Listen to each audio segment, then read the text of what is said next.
Welcome to Audiobook 365 Stories. My name is Ishmael.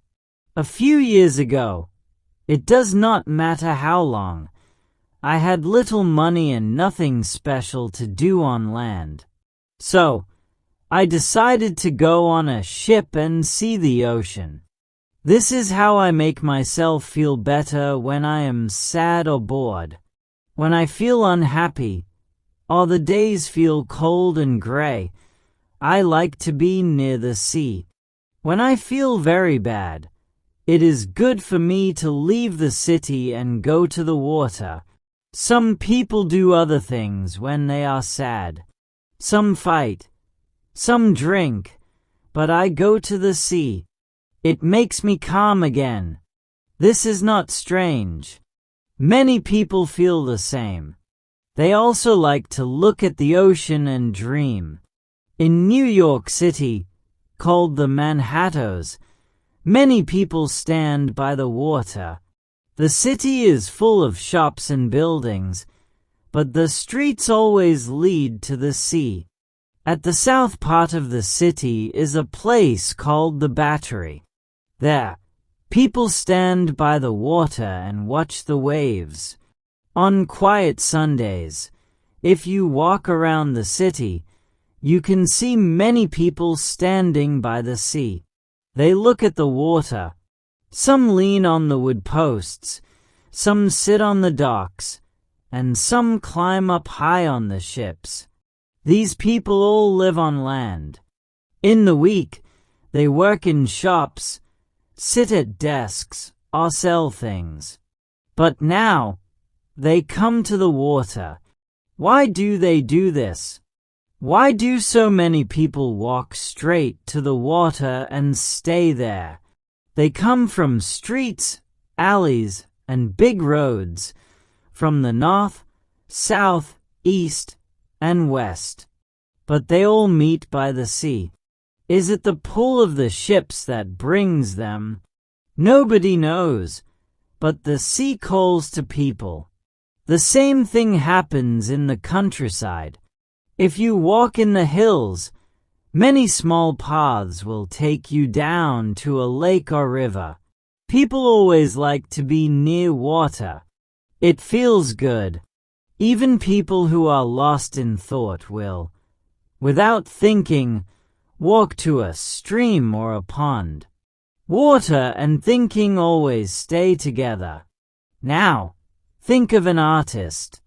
He wants to paint a beautiful, quiet, and peaceful picture in a valley. What is the most important thing he needs? In his picture, there are trees with old trunks, a green field, cows resting, and soft smoke coming from a small house. The road goes far into the woods and up to blue mountains. It is a lovely place, but the picture is not complete without water. The shepherd in the picture must be looking at a small river or stream for the scene to feel truly magical. Go to the grasslands in June. There are many flowers, like tiger lilies, as far as you can see. But something is missing. What is it? Water. There is no water there. Would people travel 1,000 miles to see Niagara Falls if it was just falling sand? No. People love water. Why did a poor poet in Tennessee, after getting some money, think about buying a coat or using the money to walk to the beach? Why do many strong and healthy boys want to go to the sea at some time in their life? Why? On your first trip by ship, did you feel something special when you were told you could no longer see land? Why did the old Persians call the sea holy? Why did the Greeks believe the sea was a god, the brother of their king of gods? These feelings mean something. There is also the story of Narcissus. He looked at his face in the water and could not touch it. He jumped into the water and died. That story shows how people are always chasing something they cannot hold.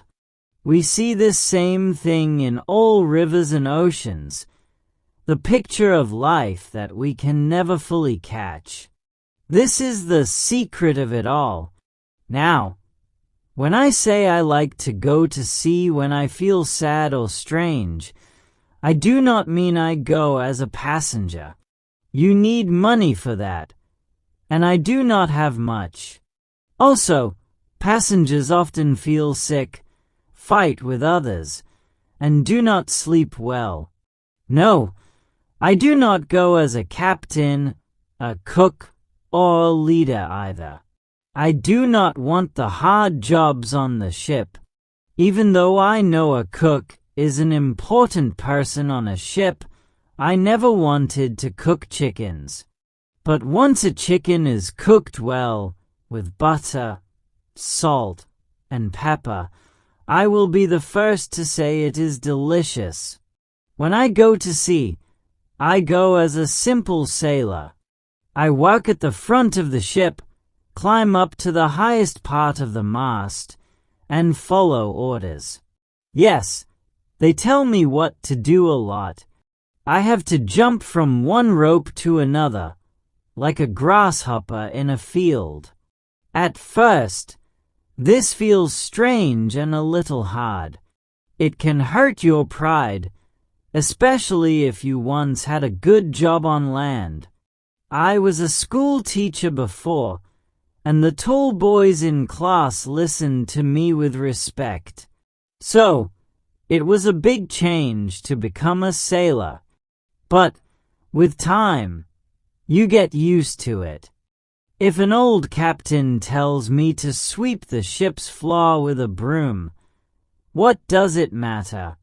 Is it so bad? Not at all.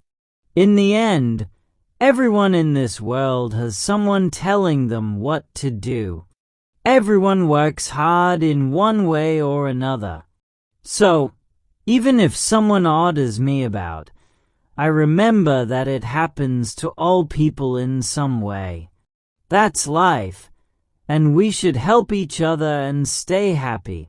Another reason I work as a sailor is because they pay me. Passengers on ships have to pay money to travel, but sailors get money for their work. There's a big difference between paying and being paid. Nobody likes paying money.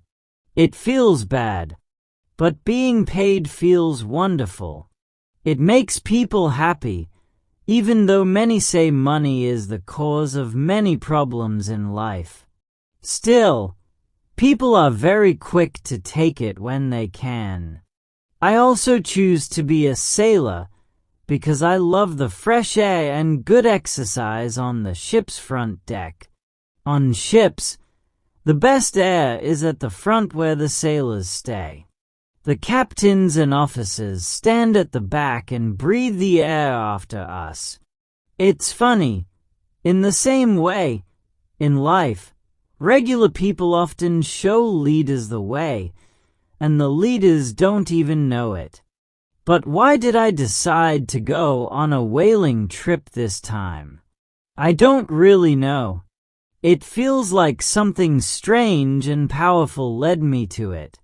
Maybe it was fate, something planned long ago, as a small part of a bigger story.